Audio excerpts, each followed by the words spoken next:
grisly details.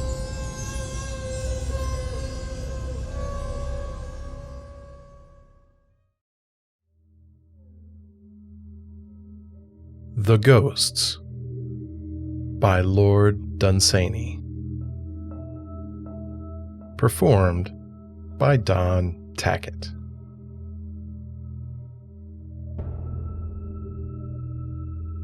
The argument that I had with my brother in his great lonely house will scarcely interest my readers, not those at least whom I hope may be attracted by the experiment that I undertook and by the strange things that befell me in that hazardous region into which so lightly and so ignorantly I allowed my fancy to enter.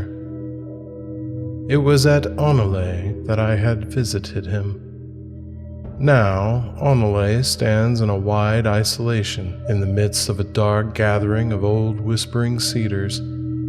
They nod their heads together when the north wind comes, and nod again and agree, and furtively grow still again, and say no more a while. The north wind is to them like a nice problem among wise old men. They nod their heads over it, and mutter about it all together. They know much, those cedars, they have been there so long. Their grandsires knew Lebanon, and the grandsires of these were the servants of the kings of Tyre and came to Solomon's court. And amidst these black-haired children of gray-headed time stood the old house of Onele. I know not how many centuries had lashed against it their evanescent foam of years, but it was still unshattered, and all about it were the things of long ago, as cling strange growths to some sea-defying rock. Here, like the shells of long-dead limpets, was armor that men encased themselves in long ago. Here, too, were tapestries of many colors, beautiful as seaweed. No modern flotsam ever drifted hither, no early Victorian furniture, no electric light. The great trade routes that littered the years with empty meat tins and cheap novels were far from here. Well, well, the centuries will shatter it and drive its fragments on to distant shores. Meanwhile, while it yet stood, I went on a visit there to my brother, and we argued about ghosts. My brother's intelligence on this subject seemed to me to be in need of correction. He mistook things imagined for things having an actual existence. He argued that second-hand evidence of persons having seen ghosts proved ghosts to exist. I said that even if they had seen ghosts, this was no proof at all. Nobody believes that there are red rats, though there is plenty of first-hand evidence of men having seen them in delirium. Finally, I said I would see ghosts myself and continue to argue against their actual existence. So I collected a handful of cigars and drank several cups of very strong tea and went without my dinner and retired into a room where there was dark oak and all the chairs were covered with tapestry. And my brother went to bed, bored with our argument and trying hard to dissuade me from making myself uncomfortable. All the way up the old stairs as I stood at the bottom of them, and as his candle went winding up and up, I heard him still trying to persuade me to have supper and go to bed. It was a windy winter, and outside the cedars were muttering I know not what about. But I think that they were Tories of a school long dead, and were troubled about something new. Within, a great damp log upon the fireplace began to squeal and sing, and struck up a whining tune, and a tall flame stood up over it and beat time, and all the shadows crowded round and began to dance. In distant corners old masses of darkness sat still like chaperones and never moved. Over there, in the darkest part of the room, stood a door that was always locked. It led into the hall, but no one ever used it. Near that door something had happened once, of which the family are not proud. We do not speak of it. There in the firelight stood the venerable forms of the old chairs. The hands that had made their tapestries lay far beneath the soil. The needles with which they wrought were many separate flakes of rust. No one wove now in that old room, no one but the assiduous ancient spiders who, watching by the deathbed of the things of yore, worked shrouds to hold their dust. In shrouds about the cornices already lay the heart of the oak wainscot that the worm had eaten out. Surely at such an hour, in such a room, a fancy already excited by hunger and strong tea might see the ghosts of former occupants. I expected nothing less. The fire flickered and the shadows danced. Memories of strange historic things rose vividly in my mind. But midnight chimed solemnly from a 7-foot clock, and nothing happened.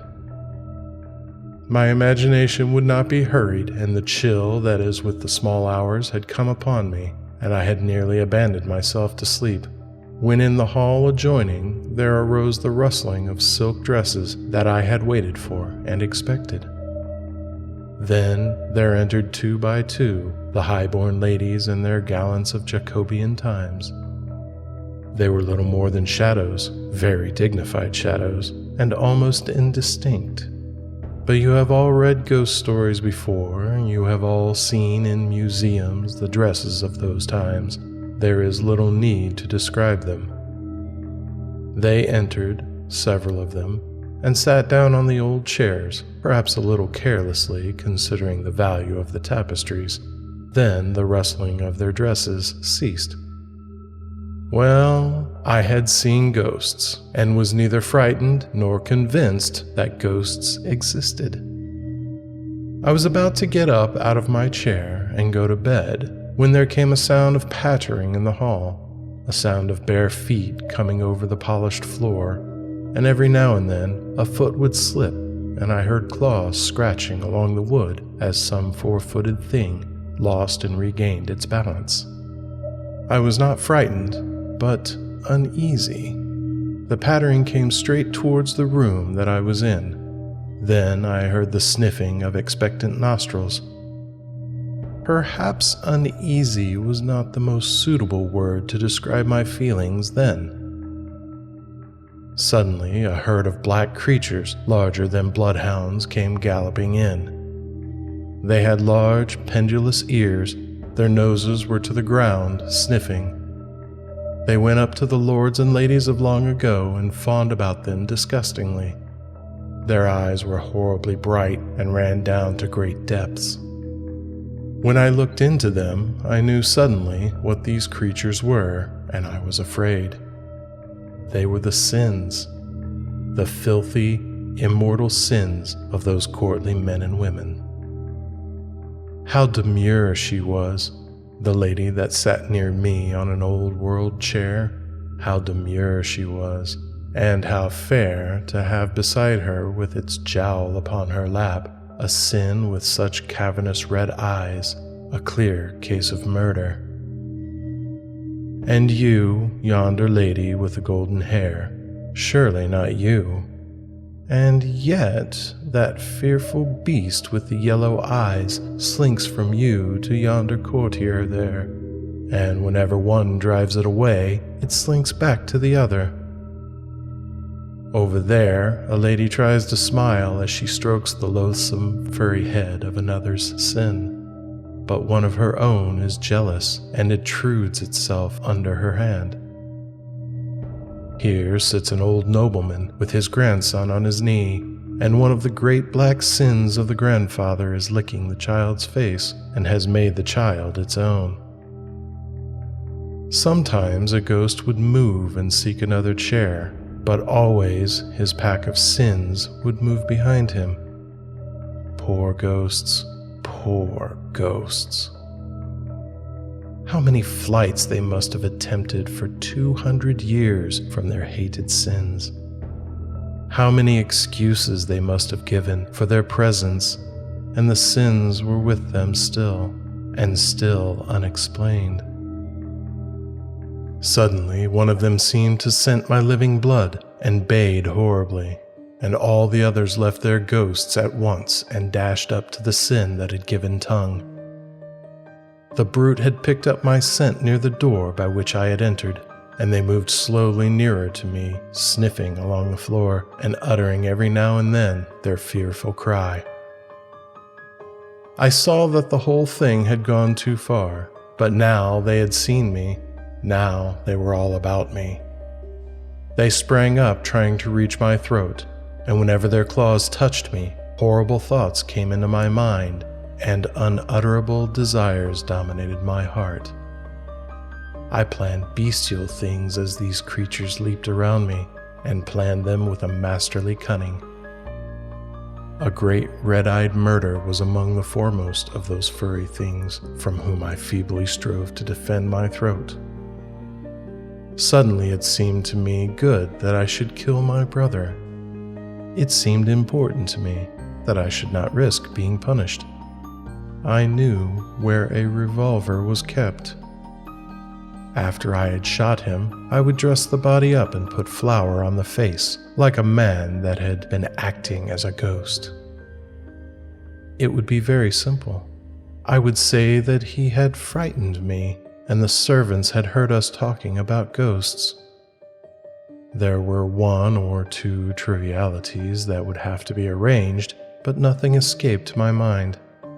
Yes, it seemed to me very good that I should kill my brother, as I looked into the red depths of that creature's eyes. But one last effort as they dragged me down. "If 2 straight lines cut one another," I said, "the opposite angles are equal. Let AB, CD cut one another at E. Then the angles CEA, CEB equal 2 right angles. Also, CEA, AED equal 2 right angles." I moved towards the door to get the revolver. A hideous exultation arose among the beasts. "But the angle CEA is common. Therefore, AED equals CEB. In the same way, CEA equals DEB. QED. It was proved. Logic and reason reestablished themselves in my mind. There were no dark hounds of sin. The tapestried chairs were empty. It seemed to me an inconceivable thought that a man should murder his brother.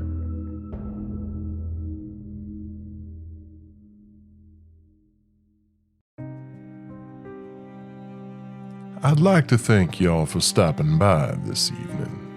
We always enjoy the company and hope to see y'all again real soon. Until then, remember that horror ain't about us living in darkness. It's about darkness living in us. So, try to stay close to the porch light.